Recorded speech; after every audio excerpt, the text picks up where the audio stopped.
what is this behavior in Ugandan road users that they cannot regulate themselves? They need a physical police officer to be present in order to behave. We've seen vehicles following vehicles with a right of way. Private vehicles follow the vehicles with a right of way. You have violated because you are not part of that group that have a right of way. Again, is it true, government vehicles have also violated.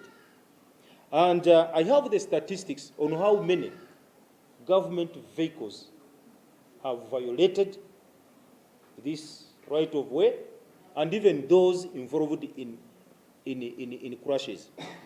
But I also want to add another category on government vehicles: diplomatic registered number plates or registered vehicles are increasingly violating traffic regulations and increasingly involved in fatal crashes.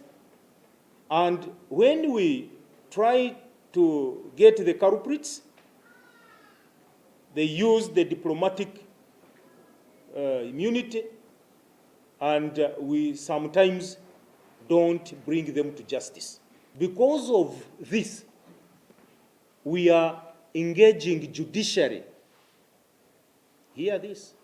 We are engaging judiciary to designate a specific magistrate to handle traffic offenses so that we see custodial sentences. These fines we give on the road do not change behavior.